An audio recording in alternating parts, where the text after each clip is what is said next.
വിശുദ്ധ ലൂക്കായുടെ സുവിശേഷം 12-ാം അധ്യായം. ഭയം കൂടാതെ സാക്ഷ്യം നൽകുക. പരസ്പരം ചവിട്ടേൽക്കത്തക്ക വിധം ആയിരക്കണക്കിന് ജനങ്ങൾ തിങ്ങിക്കൂടി. അപ്പോൾ അവൻ ശിഷ്യരോട് പറയുവാൻ തുടങ്ങി, ഫരിസേയരുടെ കാപട്യമാകുന്ന പുളിപ്പിനെ സൂക്ഷിച്ചുകൊള്ളുവിൻ. മറഞ്ഞിരിക്കുന്നതൊന്നും വെളിച്ചത്ത് വരാതിരിക്കുകയില്ല, നിഗൂഢമായിരിക്കുന്നതൊന്നും അറിയപ്പെടാതിരിക്കുകയുമില്ല. അതുകൊണ്ട് നിങ്ങൾ ഇരുട്ടത്ത് സംസാരിച്ചത് വെളിച്ചത്ത് കേൾക്കപ്പെടും, വീട്ടിൽ സ്വകാര്യ മുറികളിൽ വെച്ച് ചെവിയിൽ പറഞ്ഞത് പുരമുകളിൽ നിന്ന് പ്രഘോഷിക്കപ്പെടും. എൻ്റെ സ്നേഹിതരെ, നിങ്ങളോട് ഞാൻ പറയുന്നു, ശരീരത്തെ കൊല്ലുന്നതിൽ കവിഞ്ഞ് ഒന്നും ചെയ്യുവാൻ കഴിയാത്തവരെ നിങ്ങൾ ഭയപ്പെടേണ്ട. എന്നാൽ നിങ്ങൾ ആരെ ഭയപ്പെടണമെന്ന് ഞാൻ മുന്നറിയിപ്പ് തരാം. കൊന്നതിനു ശേഷം നിങ്ങളെ നരകത്തിലേക്ക് തള്ളിക്കളയുവാൻ അധികാരമുള്ളവനെ ഭയപ്പെടുവിൻ. അതെ, ഞാൻ പറയുന്നു, അവനെ ഭയപ്പെടുവിൻ. 5 കുരുവികൾ 2 നാണയത്തുട്ടിന് വിൽക്കപ്പെടുന്നില്ലേ? അവയിൽ ഒന്നുപോലും ദൈവസന്നിധിയിൽ വിസ്മരിക്കപ്പെടുന്നില്ല. നിങ്ങളുടെ തലമുടിയിഴകൾ പോലും എണ്ണപ്പെട്ടിരിക്കുന്നു. ഭയപ്പെടേണ്ട, നിങ്ങൾ അനേകം കുരുവികളെക്കാൾ വിലയുള്ളവരാണ്. ഞാൻ നിങ്ങളോട് പറയുന്നു, മനുഷ്യരുടെ മുമ്പിൽ എന്നെ ഏറ്റുപറയുന്ന ഏതൊരുവനെയും ദൈവത്തിൻ്റെ ദൂതന്മാരുടെ മുമ്പിൽ മനുഷ്യപുത്രനും ഏറ്റുപറയും. മനുഷ്യരുടെ മുന്നിൽ എന്നെ തള്ളിപ്പറയുന്നവൻ ദൈവത്തിൻ്റെ ദൂതന്മാരുടെ മുമ്പിലും തള്ളിപ്പറയപ്പെടും. മനുഷ്യപുത്രനെതിരായി സംസാരിക്കുന്നവനോട് ക്ഷമിക്കപ്പെടും, എന്നാൽ പരിശുദ്ധാത്മാവിനെതിരായി ദൂഷണം പറയുന്നവനോട് ക്ഷമിക്കപ്പെടുകയില്ല. സിനഗോഗുകളിലും അധികാരികളുടെയും ഭരണാധിപന്മാരുടെയും മുമ്പിലും അവർ നിങ്ങളെ കൊണ്ടുപോകുമ്പോൾ എങ്ങനെ എന്ത് ഉത്തരം കൊടുക്കണമെന്നും എന്ത് പറയണമെന്നും ഉത്കണ്ഠാകുലരാകേണ്ട. എന്താണ് പറയേണ്ടതെന്ന് ആ സമയത്ത് പരിശുദ്ധാത്മാവ് നിങ്ങളെ പഠിപ്പിക്കും. ഭോഷനായ ധനികൻ. ജനക്കൂട്ടത്തിൽ നിന്ന് ഒരുവൻ അവനോട് പറഞ്ഞു, ഗുരു, പിതൃസ്വത്ത് ഞാനുമായി പങ്കുവയ്ക്കുവാൻ എൻ്റെ സഹോദരനോട് കൽപ്പിക്കണമേ. യേശു അവനോട് ചോദിച്ചു, ഹേ മനുഷ്യ, എന്നെ നിങ്ങളുടെ ന്യായാധിപനോ സ്വത്ത് ഭാഗിക്കുന്നവനോ ആയി ആര് നിയമിച്ചു? അനന്തരം അവൻ അവരോട് പറഞ്ഞു, ജാഗരൂകരായിരിക്കുവിൻ, എല്ലാ അത്യാഗ്രഹങ്ങളിൽ നിന്ന് അകന്നിരിക്കുകയും ചെയ്യുവിൻ. മനുഷ്യജീവിതം സമ്പത്ത് കൊണ്ടല്ല ധന്യമാക്കുന്നത്. ഒരു ഉപമയും അവൻ അവരോട് പറഞ്ഞു. ഒരു ധനികന്റെ കൃഷിസ്ഥലം സമൃദ്ധമായ വിളവ് നൽകി. അവൻ ഇങ്ങനെ ചിന്തിച്ചു, ഞാൻ എന്ത് ചെയ്യും? ഈ ധാന്യം മുഴുവൻ സൂക്ഷിക്കാൻ എനിക്ക് സ്ഥലമില്ലല്ലോ. അവൻ പറഞ്ഞു, ഞാൻ ഇങ്ങനെ ചെയ്യും, എൻ്റെ അറപ്പുരകൾ പൊളിച്ച് കൂടുതൽ വലിയവയായി പണിയും. അതിൽ എൻ്റെ ധാന്യവും വിഭവങ്ങളും സംഭരിക്കും. അനന്തരം ഞാൻ എൻ്റെ ആത്മാവിനോട് പറയും, ആത്മാവേ, അനേക വർഷത്തേക്ക് വേണ്ട വിഭവങ്ങൾ നിനക്കായി സംഭരിക്കപ്പെട്ടിരിക്കുന്നു. വിശ്രമിക്കുക, തിന്നു കുടിച്ച് ആനന്ദിക്കുക. എന്നാൽ ദൈവം അവനോട് പറഞ്ഞു, ഭോഷ, ഈ രാത്രി നിന്റെ ആത്മാവിനെ നിന്നിൽ നിന്നും ആവശ്യപ്പെടും. അപ്പോൾ നീ ഒരുക്കി വച്ചിരിക്കുന്നവ ആരുടേതാകും? ഇതുപോലെയാണ് ദൈവസന്നിധിയിൽ സമ്പന്നനാകാതെ തനിക്കു വേണ്ടി സമ്പത്ത് ശേഖരിച്ചു വയ്ക്കുന്നവനും. ദൈവപരിപാലനയിൽ ആശ്രയം. വീണ്ടും അവൻ ശിഷ്യരോട് അരുളി ചെയ്തു, അതിനാൽ ഞാൻ നിങ്ങളോട് പറയുന്നു, എന്തു ഭക്ഷിക്കും എന്ന് ജീവനെ പറ്റിയോ എന്തു ധരിക്കും എന്ന് ശരീരത്തെ പറ്റിയോ നിങ്ങൾ ആകുലരാകേണ്ട. എന്തെന്നാൽ ജീവൻ ഭക്ഷണത്തിനും ശരീരം വസ്ത്രത്തിനും ഉപരിയാണ്. കാക്കകളെ നോക്കുവിൻ, അവ വിതയ്ക്കുന്നില്ല, കൊയ്യുന്നില്ല, അവയ്ക്ക് കലവറയോ കളപ്പുരയോ ഇല്ല, എങ്കിലും ദൈവം അവയെ പോറ്റുന്നു. പക്ഷികളെക്കാൾ എത്രയോ വിലപ്പെട്ടവരാണ് നിങ്ങൾ. ആകുലരാകുന്നത് കൊണ്ട് ആയുസ്സിൻ്റെ ദൈർഘ്യം ഒരു മുഴം കൂടി നീട്ടാൻ നിങ്ങളിൽ ആർക്ക് സാധിക്കും?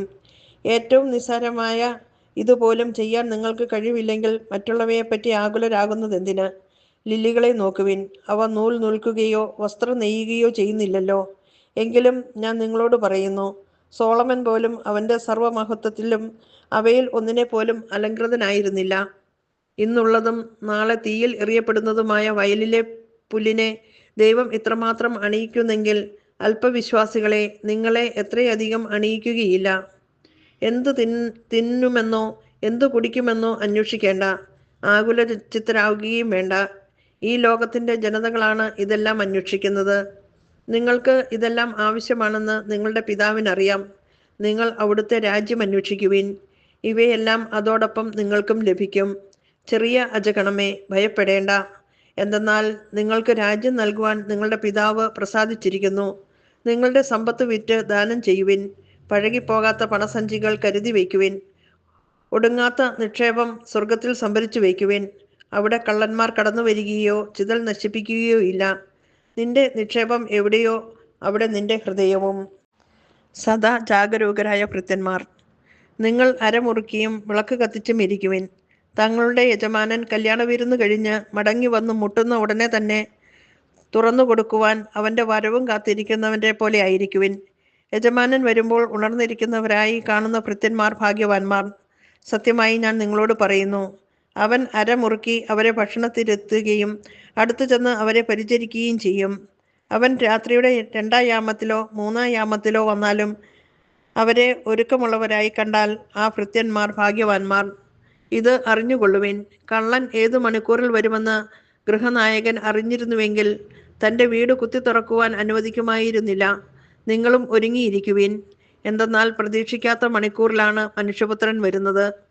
പത്രോസ് ചോദിച്ചു, കർത്താവേ, നീ ഈ ഉപമ പറയുന്നത് ഞങ്ങൾക്ക് വേണ്ടിയോ എല്ലാവർക്കും വേണ്ടിയോ?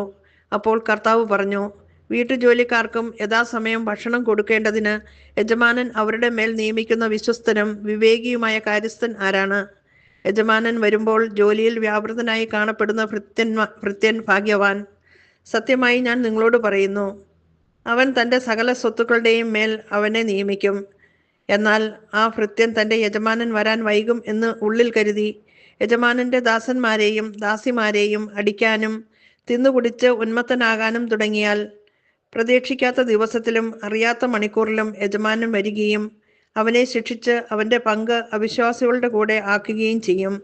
യജമാനൻ്റെ ഹിതം അറിഞ്ഞിട്ടും അതനുസരിച്ച് പ്രവർത്തിക്കുകയോ അതിന് ഒരുങ്ങുകയോ ചെയ്യാത്ത ഭൃത്യൻ കഠിനമായി പ്രഹരിക്കപ്പെടും. എന്നാൽ അറിയാതെയാണ് ഒരുവൻ ശിക്ഷാർഹമായ തെറ്റ് ചെയ്തതെങ്കിൽ അവൻ ലഘുവായി പ്രഹരിക്കപ്പെടുകയുള്ളൂ. അധികം ലഭിച്ചവനിൽ നിന്ന് അധികം ആവശ്യപ്പെടും, അധികം ഏൽപ്പിക്കപ്പെട്ടവനോട് അധികം ചോദിക്കും. സമാധാനമല്ല, ഭിന്നതകൾ. മരുഭൂമിയിൽ തീയിടാനാണ് ഞാൻ വന്നത്. അത് ഇതിനകം കത്തിജ്വലിച്ചിരുന്നെങ്കിൽ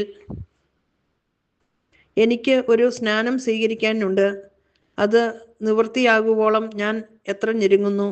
ഭൂമിയിൽ സമാധാനം നൽകാനാണ് ഞാൻ വന്നിരിക്കുന്നതെന്ന് നിങ്ങൾ വിചാരിക്കുന്നുവോ? അല്ല, ഭിന്നത എന്ന് ഞാൻ നിങ്ങളോട് പറയുന്നു. ഭിന്നിച്ചിരിക്കുന്ന 5 പേർ ഇനിമേൽ ഒരു വീട്ടിലുണ്ടായിരിക്കും. 3 പേർ 2 പേർക്ക് എതിരായും 2 പേർ 3 പേർക്കെതിരായും ഭിന്നിച്ചിരിക്കും.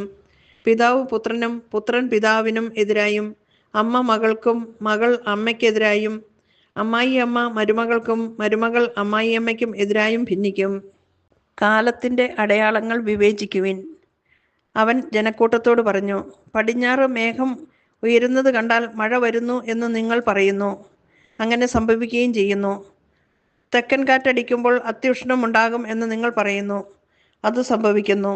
കപടനാട്യക്കാരെ, ഭൂമിയുടെയും ആകാശത്തിൻ്റെയും ഭാവഭേദം വ്യാഖ്യാനിക്കാൻ നിങ്ങൾക്കറിയാം. എന്നാൽ ഈ കാലത്തെ വ്യാഖ്യാനിക്കാൻ നിങ്ങൾക്ക് അറിയാത്തത് എന്തുകൊണ്ട് നിങ്ങൾ ശരിയായി വിധിക്കുന്നില്ല?